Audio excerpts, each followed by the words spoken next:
Shalom, salam damai sejahtera buat kita semua. Tuhan Yesus memberkati.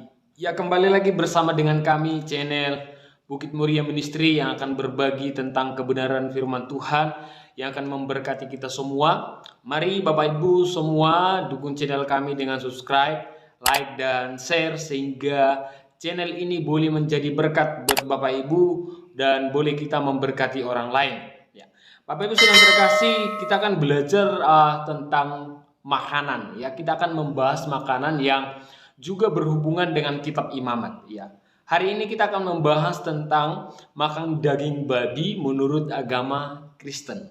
Ya, jadi kita akan melihat makan daging babi dari pandangan agama Kristen. Ya, kita tidak menyinggung dengan agama lain, tapi kita mau lihat apa kata Alkitab tentang makan daging babi.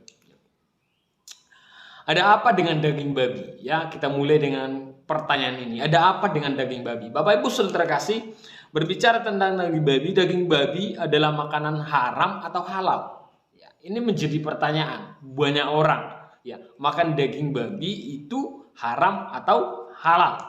Yang kedua, apakah agama Kristen makan daging babi? Ya, apakah agama Kristen makan daging babi? Nah, yang ketiga, apakah makan daging babi akan membawa orang masuk ke neraka? Ya.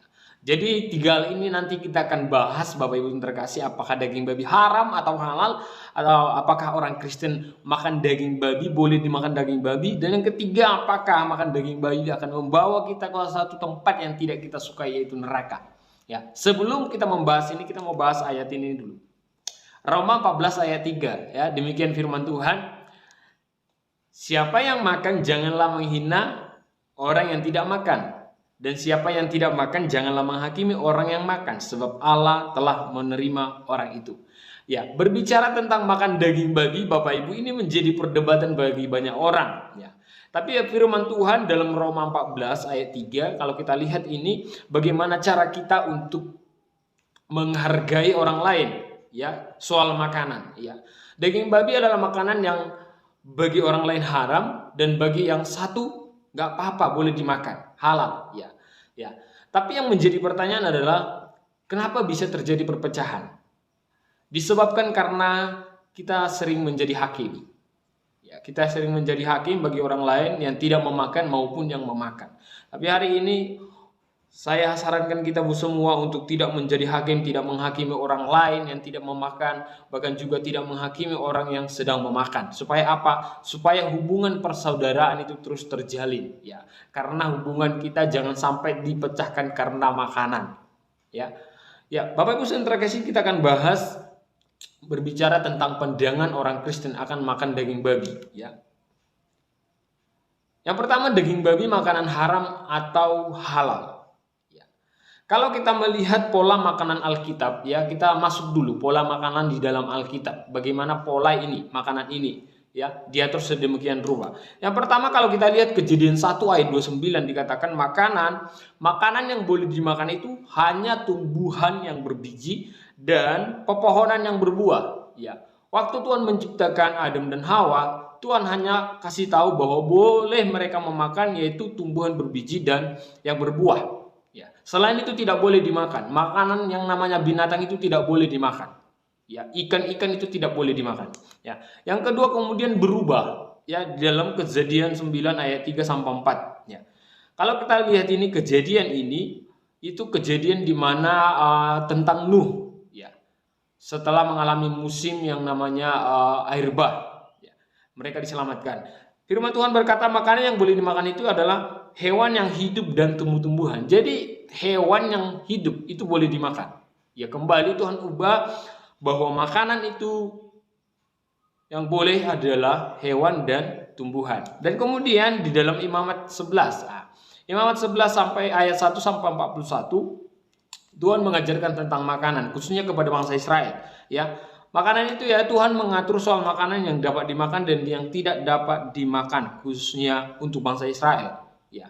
Tapi berlaku bahwa hewan dan tumbuhan boleh dimakan, cuma ada aturannya. Kemudian dalam Markus 15 ayat 11, perjanjian baru, Yesus menyinggung tentang makanan, ya. Makanan itu makanan yang boleh masuk ke dalam mulut kita itu tidak menajiskan. Apapun yang dimakan tidak menajiskan, melainkan yang keluar dari mulut kita, yaitu ucapan kita, itu yang menajiskan. Nah, ini sekitar pola makanan ya. Jadi Tuhan sudah mengatur dari kejadian pertama, kemudian masuk kejadian 9, semua boleh dimakan, dan kemudian masuk dalam pasal yang ketiga untuk bangsa Israel, Tuhan mengatur tata cara makan. Ya. Yang kedua, kalau kita lihat pengertian haram dan tidak haram dalam Alkitab. Nah, daging babi makanan haram atau tidak haram? Ya. Kalau kita lihat di dalam Alkitab, di dalam Kejadian 7 ayat 8, Bapak Ibu perhatikan dalam Kejadian 7 dikatakan bahwa kata haram dan tidak haram ini sebenarnya sudah dikasih tahu oleh Allah kepada Nuh. Dikatakan Allah berfirman, binatang haram dan tidak haram. Kemudian dalam Imamat pasal 11 ini ada binatang haram yang tidak boleh dimakan dan ada binatang yang tidak haram yang boleh dimakan. Ya, nah, binatang yang haram ini termasuk yang namanya daging babi. Nah, dan Tuhan mengatakan tidak boleh dimakan. Ya. Nah, dan kemudian kalau kita lihat bahas tentang haram dan tidak haram ya. Asal kata ini sebenarnya Alkitab kita ini bahasa Ibrani. Ya, haram itu bahasa Ibraninya itu hatame, sedangkan tidak haram itu ya hatahor. Ya, ada dua kata yang berbeda ya. Ya. Makanan, kata ini bersifat jasmani, ya. Bersifat jasmani makanan ini, kata ini, makna kata ini bersifat jasmani. Kalau kita lihat arti dari haram ini diterjemahkan dari bahasa Ibrani yaitu be unclean, artinya tidak bersih, ya. Kemudian kalau kita lihat terjemahan dari Ibrani, bahasa Ibrani tentang tidak haram yaitu be clean, artinya bersih, murni. Ya, bersih dan murni, ya. Jadi kata haram dan halal ini sebenarnya itu terjemahan bahasa Indonesia. Ya. Seolah-olah mempunyai konsekuensi. Ya, tapi kalau kita lihat lagi maksudnya di zaman itu, ya, kata haram dan tidak haram atau hatame atau hatahor di zaman itu ketika Tuhan berfirman kepada bangsa Israel, tujuannya lebih baik kalau haram itu lebih banyak ruginya bagi manusia kalau dimakan. Ya, tidak baik untuk kesehatan, ada banyak ruginya daripada manfaatnya. Sedangkan yang tidak haram itu lebih banyak manfaatnya untuk tubuh manusia ketika dimakan. Ya. Jadi kalau kita lihat tujuan Allah ketika memberitahukan kepada bangsa Israel soal pola makan, itu berbicara tentang pola makan yang sehat. Allah sedang mengatur pola makan yang sehat kepada bangsa Israel. Ya, bukan berbicara yang namanya hukuman ketika memakan. Ya, ini sedang berbicara pola makan yang sehat. Ya, kalau kita lihat. Yang ketiga, babi masuk dalam kategori binatang haram. Ya, babi masuk dalam kategori binatang haram. Dalam Alkitab Imamat pasal 11 ayat 4 sampai 8 dikatakan bahwa babi termasuk binatang haram atau binatang tidak bersih. Ya, makanya Tuhan melarang, tidak boleh makan binatang yang tidak bersih. Kenapa dilarang? Melarang memakan haram atau termasuk babi dalam hukum Taurat untuk memberikan aturan yang praktis untuk kesehatan dengan sederhana kepada masyarakat primitif di mana manusia belum memiliki teknologi di zaman modern sekarang. Jadi pada waktu itu kalau daging babi dimakan akan mengakibatkan banyak yang namanya penyakit. Karena kenapa? Belum ada tata cara memasak dengan baik pada waktu itu. Ya, jadi kalau dimakan tidak baik secanggih sekarang maka akan mengalami banyak penyakit. Ya. Tapi berbeda dengan zaman sekarang, dapat diteliti bagaimana cara makan yang untuk memakan daging babi. Ya, itu beda berlakunya. Ya. Jadi kalau kita lihat zaman teknologi yang canggih sekarang mampu untuk membersihkan binatang yang tidak bersih atau binatang yang haram. Ya, kecanggihan bisa dibersihkan. Ya. Jadi ini ya. Yang kedua, apakah agama Kristen makan daging babi atau haram? Nah, jadi kita sudah belajar tadi bahwa aturan itu hanya aturan pola makan yang sehat, yang bersih. Karena zaman itu tidak secanggih zaman sekarang, di mana zaman sekarang makanan apapun bisa dibersihkan. Ya, jadi bukan berarti semua makanan itu sehat, enggak. Contoh kecoa itu kenapa enggak boleh dimakan? Karena tidak ada fungsinya dan membawa penyakit sekalipun dimasak dengan apapun. Karena sudah ada penelitiannya. Itu sifatnya tidak boleh dimakan. Ya. Artinya tujuan Tuhan menciptakan semuanya itu baik untuk keseimbangan ekosistem. Ya. Nah, yang kedua, apakah agama Kristen makan daging babi atau makan daging haram? Ya. Ya. Sekali lagi, haram dalam Alkitab adalah binatang yang kotor. Jadi dalam bahasa asli Alkitab bahwa tidak ada hewan yang haram atau halal untuk dimakan. Tetapi yang ada itu adalah hewan yang bersih yang boleh dimakan dan hewan yang tidak bersih atau hewan yang kotor tidak boleh dimakan. Ya. Nah, kalau kita lihat zaman Yesus dengan makanan dan zaman para rasul dengan makanan, coba kita lihat, karena kekristenan itu muncul setelah Yesus naik ke sorga. Karena pengikut Kristus itu artinya Kristen. Ya, dia mengikuti ajaran Yesus.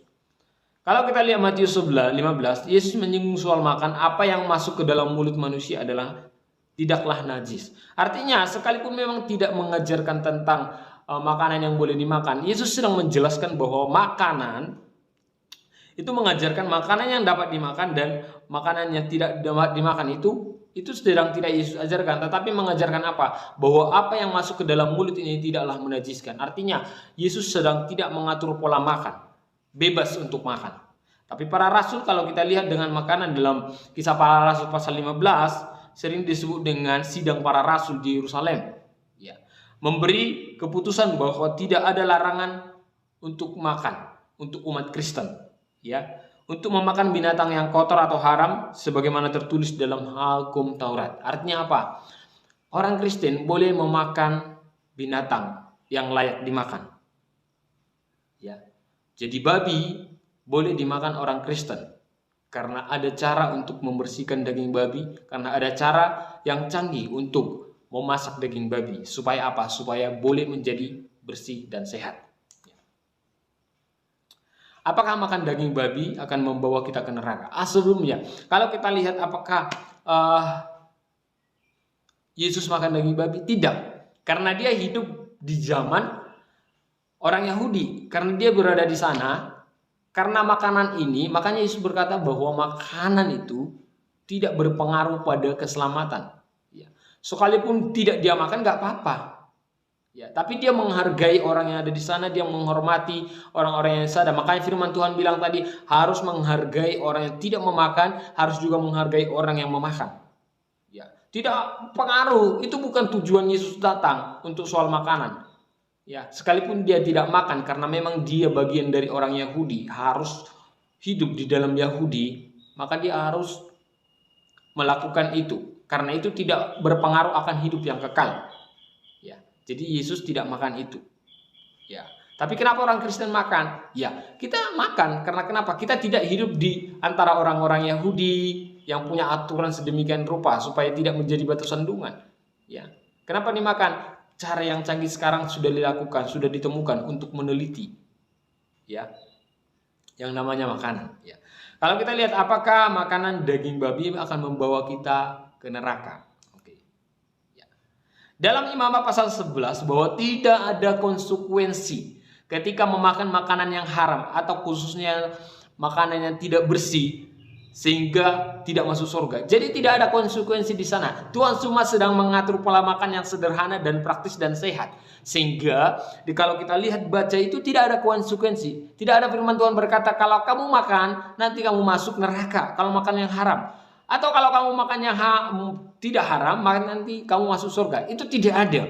Tidak ada sama sekali konsekuensi di sana. Jadi tidak pengaruh, makanan ini tidak berpengaruh kepada keselamatan. Tidak berpengaruh akan kehidupan kekal. Tidak berpengaruh yang namanya masuk ke dalam kerajaan surga. Dalam ajaran untuk masuk ke dalam kerajaan surga, kalau kita bahas di dalam Alkitab, kerajaan surga itu bukan soal makan dan minum, ya, bukan soal makanan yang haram atau tidak haram, tapi melainkan itu percaya kepada Yesus sebagai Tuhan dan Juru Selamat. Yohanes 14 ayat 6. Jadi makanan apapun tidak akan mempengaruhi keselamatan kita. Yang mempengaruhi keselamatan kita adalah tidak percaya kepada Yesus. Maka sebab itu, ya, boleh makan, sewajarnya dimakan. Karena itu tidak akan pernah membawa engkau masuk neraka. Yang membawa kita masuk neraka adalah ketika kita tidak mau percaya kepada yang namanya Tuhan Yesus sebagai juru selamat kita, sebagai Tuhan kita. Ya.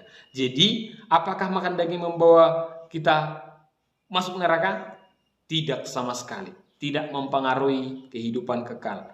Ya, tidak akan berpengaruh kepada keselamatan kita. Karena Imamat pasal 11 tidak ada konsekuensi bagi orang yang memakan daging haram. Ya. Kerajaan surga bukan soal makan dan minum. Itu Roma 14 ayat 17. Ya. Yesus sedang menjelaskan memang banyak hal bahwa kerajaan surga itu bukan soal makan, tapi soal apa kebenaran. Apa kerajaan surga itu hanya dapat diperoleh dari Yesus Kristus. Maka itu sebabnya jangan pernah menjadi hakim bagi orang lain. Ya. Kalau mereka makan, silahkan makan. Mereka tidak akan berpengaruh kepada yang namanya surga. Kalau mereka tidak makan, silahkan biarkan. Jangan menjadi hakim. Ya. Tetap percaya kepada Yesus, maka kamu masuk surga. Itu sebabnya, apakah makanan daging babi akan membawa kita ke neraka? Tidak. Ya. Sebabnya, apa yang harus kita lakukan soal makan daging babi? Makan daging babi, memang daging babi adalah hewan yang kotor.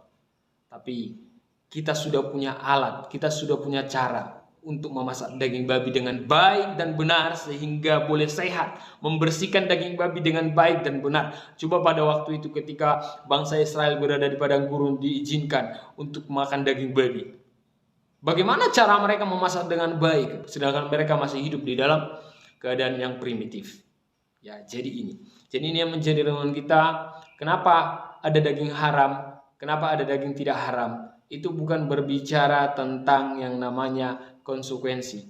Tapi itu sedang berbicara pola makan yang sehat. Itu sedang berbicara pola makan yang bersih di zaman itu. Di zaman mana? Bangsa Israel. Ya, demikian firman Tuhan buat kita semua. Mari terus kita boleh menjadi alat Tuhan untuk kemuliaan Tuhan. Jangan mempersoalkan makanan apapun. Tapi yang harus kita lakukan adalah memberitakan Injil kebenaran firman Tuhan. Tuhan Yesus memberkati kita semua. Shalom.